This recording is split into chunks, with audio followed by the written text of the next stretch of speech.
Hey there, everybody. Welcome in. It's time for Three Guys Before the Game, the pre-Baylor edition. Thank you so much for being with us. In studio with the beloved Hoppy Kercheval and the Senator, Brad Howe. And here we go. You're beloved now. That's not by many. Yeah. I'll tell you that. Yeah. Maybe immediate family and not all those. No, people like you. People do like you. By the way, before we start, you look very nice today. Very nice today. Very sharp. Thank you very much. I appreciate that. I'm wearing this blazer because it's cold in the studio. I told you last time I wore a blazer. It's cold. But the tie, I don't know that you've gone full tie jacket for Three Guys. I know this is a big week. Huge game for the Mountaineers. I know it's very, very big. I was surprised to see the full look today. Trying to keep all my warmth in. I mean, even the collar. I just don't want anything. You know. He's going blue on blue. Yeah, blue on blue is what I'm going there. This is big. It's huge. So here's the deal on this game, folks. This is the Baylor edition of the show. Here's the deal on the game. This is going to catch you. This game is going to catch you by surprise because it's a Thursday. You're not going to give enough attention to this game. I'm just telling you. People are not going to give enough attention to this game. What? I'm just no, they're not. They're not. It's just going to happen because it's just going to happen. I'm just telling you. I know. I got the feel. This game is just going to happen. Senator, agree or disagree? Hoppy, I kind of agree with him. Thank you. I kind of agree with him because for this reason, if nothing else, we're just 2 days away now. Exactly. As we sit here and we're taping this, it's just 2 days away. Are you at a proper point for your prep that you normally are on a week? If this was a Saturday game, would you be at your normal spot? Well, You're a little bit behind, aren't you? You're a little bit behind. This is Tuesday of game week. If That's you were what to he's saying. You're a little bit behind. That's okay. I'm not saying you can't catch up. I'm just saying right now you're a little bit behind because it comes on a weird. Wait a minute. Like, Thursday. You got 12 days. I mean, after the Iowa State game, I mean, there was such a hangover from that. But I mean, that's one of the reasons. If you're a fan or a coach or whatever, don't you want to move on? I mean, and anxious to talk about the next game. So I don't think it's going to catch you by surprise. I think you're thinking more from a fan perspective than a team perspective, aren't you? Or are you talking team as well? I mean, if you're a fan, I certainly hope I'm not talking about the team, but I'm talking about the fans. Here's the deal, Hopmeister. Here's the deal. It's a Thursday game. The weather's changed. It's no longer really nice outside. Political season's on. Every time you turn around, you're not hearing about football anymore. You're hearing about politics. You're hearing about the baseball playoffs. There's so much that's going on. School's into the midpoint. Everything's going. This game will slip up like a burglar in the night. I'm just telling you, Tony, is. You listen. No, I know. It's well documented. You're not feeling well. That you have a cold and you're struggling with a little bit, so you don't feel like you're ready. No. I know the fan base, and I sense. I know the fan base. I know the fan base. I know you. And I sense that this is just kind of, I think they've gone into show me mode rather than anticipation mode. I don't think this is, hey, I'm excited. I'm fired up for the Baylor game like you had in preceding games. I think this is, I'm going to reserve my fandom card until you go onto that field and show me that you can lay wood and smack them. That's why I think there's more of a reserved approach to this game than past games. Senator, agree or disagree? Okay. I shockingly, this is 2 things in a row. I agree with you. Thank you. Well, that never happens. Let me partially agree with you in this. I think that the Iowa State game and some of the game action before that has been so stunning concerning this offense that fans will be in anticipation. In other words, you come out and you score a couple quick touchdowns, people get back in. But if you come out and you don't do anything in the first quarter, I mean, the grumbling, there's going to be an audible grumble. You'll be able to hear gnashing of teeth. Grumbling and gnashing of teeth. So I do agree with you that the fan base is teetering, and what happens early on will have a big impact on how those fans respond. Yeah, I agree with you in this. This is a very weird episode. I haven't disagreed with anybody yet. Yeah, You're I right think on so. that. Fast start's important here. I mean, winning the game, obviously you got to win the game. But I'm with him. I think if you start slowly, that stadium atmosphere is going to get a little tight on you. Oh, I agree with you. Totally agree. Going back in and starting to get ready for this game, what I do is I go back and I take a look at every player, and I look at what they did in the last game. Now, the last game would be the Iowa State game.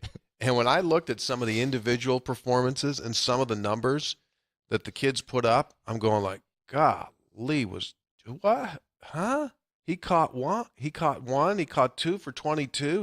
He carried it this for that, and going like, but then you look at the numbers, and go, yeah, that's what it is, because the total offense was insignificant. So I think it is of massive importance for a couple of different reasons.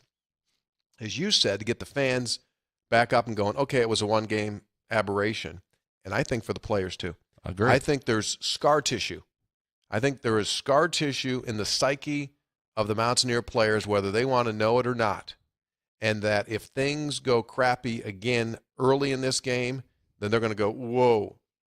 But if they can pop through the scar tissue in the beginning, then I think they're off and rolling. Guys, how could there not be scar tissue? Not just from a fan perspective. How could there not? How could you be one of these offensive players and come into this game against Baylor with the same level of confidence you had entering the Kansas game? You can't. You need to have some results, and that game was so bad against Iowa State. I think I'm about 5 or 6 times watching it, which I'm a glutton for punishment, I realize.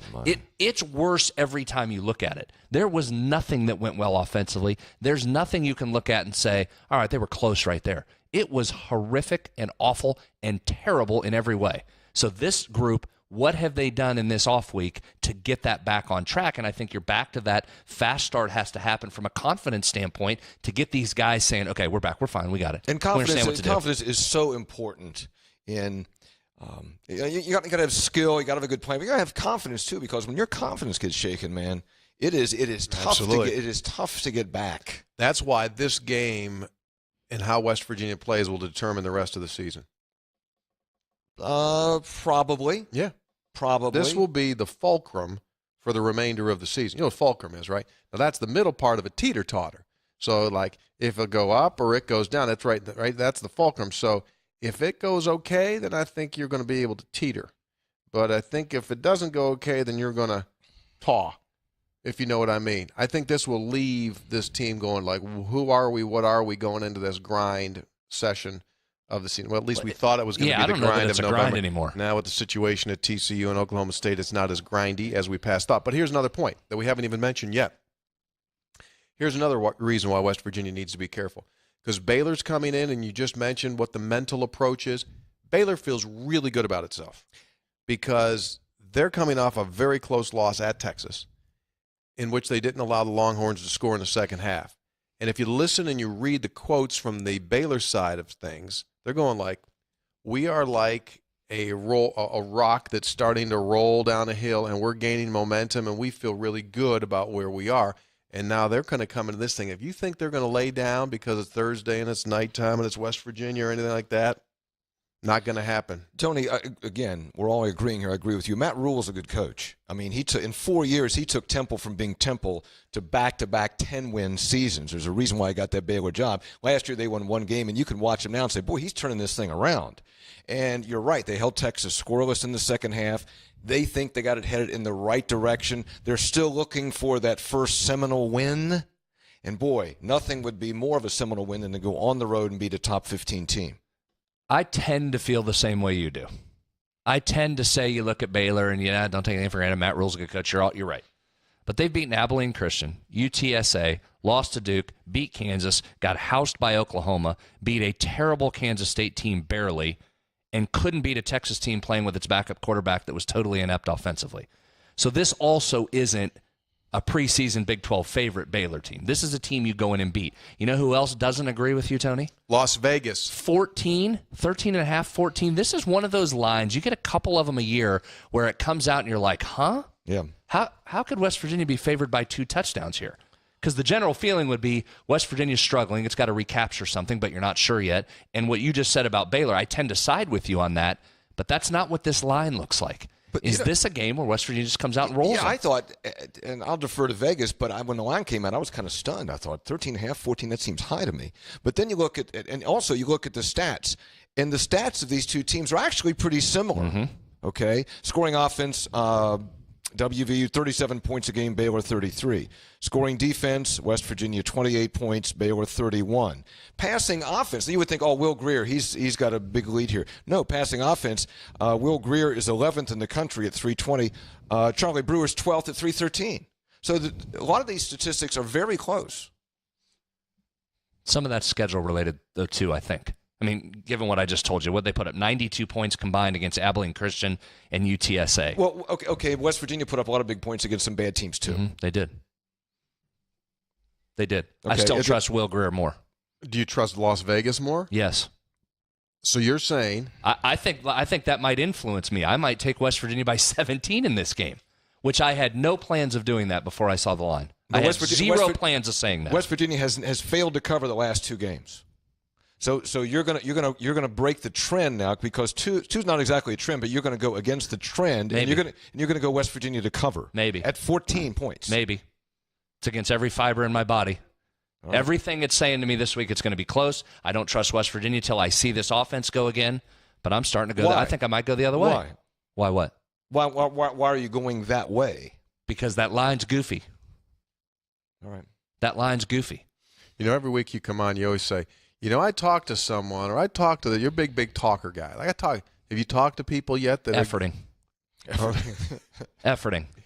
Here's something. Because it's that weird Thursday game. I'm not all the way with. I haven't hit all my sources yet. That's why it's going to catch people by surprise. All of a sudden, I tend to agree with you there. The game's going to happen, and people aren't going to know that. Whoa, it's game time. What? Ball's in the air. So I talked to Dana today about what looks they'll get. He said they're going to get every single kind of a look from Baylor's defense. They'll play 4 down. They'll play 3. They're doing a lot of they're starting to do some of the stuff, linebackers behind linebackers. But if you listen to him, he indicated that the box will be tighter to run against, and there's probably a better chance for West Virginia to get good opportunities in pass game. So take it. Yeah. That's what this team should want. Right, exactly. So that will be happening. But he did agree as well. He thinks that Matt Rule is doing an exceptional job. He said when you put the tape on of where they were a year ago and the tape now, you can see that the level of complexity of their defense is increasing because they and the kids are learning more and more and more. And Rule's comment is, and this is a paraphrase, that he said, we're getting really, really close to being really good defensively, and then when we do, people aren't going to like us because we're really physical. Gauntlet. Lay down the gauntlet. That's also what Texas said about Baylor in that game. That Baylor was, because you used to think of Baylor as a finesse team, but that Baylor was very physical in that ball game with Texas. They were, but again, they had Shane Buechele at quarterback for Texas most of that game, and Baylor just brought everybody up. There was no fear of Shane Buechele throwing by you, so that helped that strategy a little bit. I think this, to me, it's more about West Virginia than it is Baylor. Can West Virginia block and keep that when they get a 4-man front? Can they keep them off of Will Greer a little bit? Start there, and nothing else matters until that happens. And then once that happens, what are the receivers doing? Are they going to continue to drift downfield and just drift away? Did you feel they ran too far in their routes last game? I thought there was a bunch of cases where those receivers were 55 yards downfield and Greer's running around looking for somebody to throw to. So are those routes adjusted? Can somebody find Giovanni Haskins and catch a pass? Is Giovanni Haskins eligible to catch passes? Oh, yeah. He is? Yeah, he's eligible. Maybe he can reappear this game and they work him into the passing game. Can they get a back out on the edge? I mean, there's some things you can do here, even if that 4-man front's getting pressure. But to me, this is more about what West Virginia does to fix itself rather than what Baylor's going to do to it. Agree or disagree? Disagree? Agree, and I think a huge game for West Virginia's offensive line. Big. If Baylor comes in here and slaps West Virginia's offensive line around, pushes them backward, a lot of TFLs, a lot of sacks, you got some real big-time issues. And then West Virginia's line is going to have to play because those guys moved the Texas offensive line a bunch. They were under pressure in the middle there. Yeah, if West Virginia's offensive line has got any kind of intestinal fortitude after the way that it played against Iowa State, they would come out here and this would be a statement game. There would be just great, tenacious blocking up front. That's what you would get. If you don't get that and they don't respond to what happened at Iowa State, then you got an issue. Could use Letty Brown back in the backfield, he's healthy. Too. Well, all 4. To pick up, because you talked about, I know Dana talked about everybody's got to block. It's not just the 5 guys up front. You brought Wesco back to help a little bit. You could use some help out of the running back position, too. If you're going to leave a Letty Brown in there, big body, put a body on some of these guys if they bust through, that would help as well. Or can you run the football? West Virginia, 96th in the country in rush offense, 143 yards a game. 9th in the league. Not good, man. Not good. Goes especially when you consider what we think are pretty good quality running backs. I mean, 4 guys that can play. Everyone's healthy, by the way. Everyone's healthy. Just asked them. All the backs are good. Dylan Tonkery's good. Everyone else. That helps. And getting closer to the long-term guys, the Quandarius Qualls, Ferns, probably the Jake Longs, all those guys that have been long-term injuries, getting closer to those guys. Pitts. Derek Pitts, didn't he's the latest one. I mean, because defensively, I know we spend more time on offense because that's what looked the most broken the other night. But defensively, this is another challenge. All the things we said about Brock Purdy, I think, are applicable here with Charlie Brewer, except Brewer's got more experience. So Brewer's difficulty is when he gets outside or you do get pressure on him that he takes off and has an ability to run. So that's going to be a challenge. And they got a couple good receivers. Mims, 15, is very good. And Jalen Hurd, the Tennessee transfer. Former Tennessee running back who's turned himself into a receiver. He'll also go over and carry it a little bit. Yeah, they got receivers. They've always had receivers ever since West Virginia came into the league. You know, guys, this is also about – this is a big coaching game. Because West Virginia, I think by their own admission, they got out-coached against Iowa State. Iowa State had a great scheme. West Virginia offensively never did figure out Iowa State defensively. Iowa State threw some different things at them. And so now you've had 12 days. And Matt Rule has been able to look at that tape too, and they've been able to try to come up with some stuff. So West Virginia, I think the huge challenge here, one, is just strategically, can the West Virginia coaches come up with a better plan than Baylor has, number one? Number two, can they make adjustments during the game that they need to? And number three, can they get this team ready to play and be confident? This is a huge coaching game, and I think the West Virginia fans, Mountaineer Nation, is going to make a lot of they're watching this. You know, they want to see if you're worth your money. They want to see if the coaches, can get this thing done. I think the coaches are on the line this game. Yeah, I think so. I think that if you get what you want out of this game, and if Brad and the boys in the desert are right and you win by a comfortable score and you win by double figures, everyone kind of goes, okay, we had a bad night in Ames, but everything's back up and it's in order. If it doesn't happen that way, then you're going to have – then the panic sets in. We talked about panic on the last show. I mean, your panic button is on loan to Ohio State, right? Right. It was an off week, so Ohio State took your panic button. They wore it out. Yeah. You're going to get it back, get it repaired. If you lose this game, it's in full force again. And then the season's in jeopardy for West Virginia if you lose this game. If you don't, what do you think and you're happens? Facing a top 6 or 7 Texas team and you fix it a little bit this week and it looks better, that's one hell of a game coming up against Texas next week, and it's a heck of a national spotlight again. So it's right in front of you if you can correct the things this week. That's one of the things you get with the Big 12, and it's good to have Texas back, frankly, because you got chances to get it back because of the quality of the opponent. And they announced that the Texas game is going to be a 7-day window. Normally we would know today what time the game was going to be. They've exercised the 7-day window, so we'll know now Saturday night, Sunday of this coming week when West Virginia will play. And it could be anywhere from 3:30 our time to 7:15 to 7:30 our time. So it's not going to be a noon, and it'll be mid-afternoon or it'll be a night game. Think of the national stage that sets up if West Virginia wins this. Right? If you win this and you creep up a spot or two and you're sitting in that 10 or 11 spot against a top 10 Texas team on a night game on next Saturday, I mean, so you can't get to that point and have that be a big day unless you win on Thursday. So I'm back to what you started this with. This is a critical, gigantic game for West Virginia on Thursday. All agreed. You think the game will slip up on people? I think it'll just slip up on them. I think people, again, Hop, I do. I think that people are intrigued and interesting, but now they're reserved and waiting. Reserved and waiting to see. Show me. They're in a show me mode. We're arguing over a. I think we agree on that. I think the whole thing about whether the game sneaks up on you. I mean, I don't. Whatever. That's fine. That's fine. Hey, before we go away, by the way, it's going to be. I think those are two different things. It's going to be a busy week in the Big 12. Disgust. I'm done. Coach Fullscale, I'm done. TCU will be coming up on the schedule for West Virginia. They got some situations there, right? Cavante Turpin, their talented return man, with an arrest over the weekend, and they've lost their quarterback for the rest of the season with shoulder surgery, so they're going to shut him down. Their profile has changed dramatically. Also, they play at Kansas this weekend. Texas Tech at Iowa State this weekend. Ooh, that's going to be an interesting game. Kansas State at Oklahoma, probably not an interesting game. And then Texas at Oklahoma State. If Oklahoma State has got any pulse whatsoever, you'd think they're going to lay it out here against. I'm not saying a win. I'm just saying if they got a pulse, they got to be competitive in this game. Plus, whether Buechele plays, there you go. Yeah, that's going to be is it Buechele? Is it not Buechele? What's going to happen there? And that'll be the weekend. So the big news. We switch over here real quick. Over the weekend, Kercheval suddenly became just a huge fan of basketball recruiting. And he got his wish. He got him some Oscar, huh? Oscar Shubway.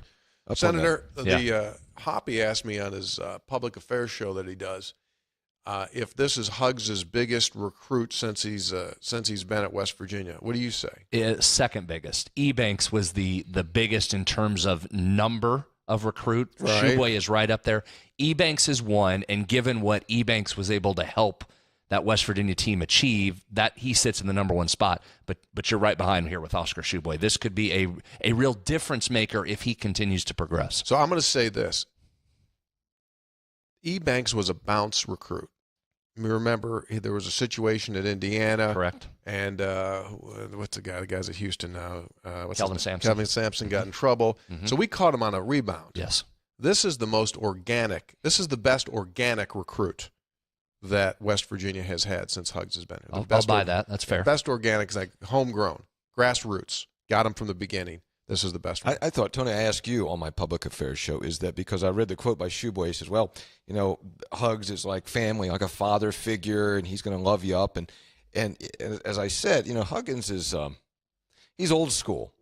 He's old school. So, it's tough love. It's tough love, and not everybody responds to that. I mean, we've seen that over the years, and when players do respond to it, he gets a very tough, very competitive ball club that's a Sweet 16 caliber ball club. Some guys don't, right? And then they don't play, they become disenchanted, they leave the program. I mean, you're going to go one way or another with Bob Huggins. Well, if you extend it for a couple of years, and you said, don't worry about that, Shubway will be fine. Oh yeah, he's seen every single aspect of it. I mean, he's seen everything. But has he been the target of it?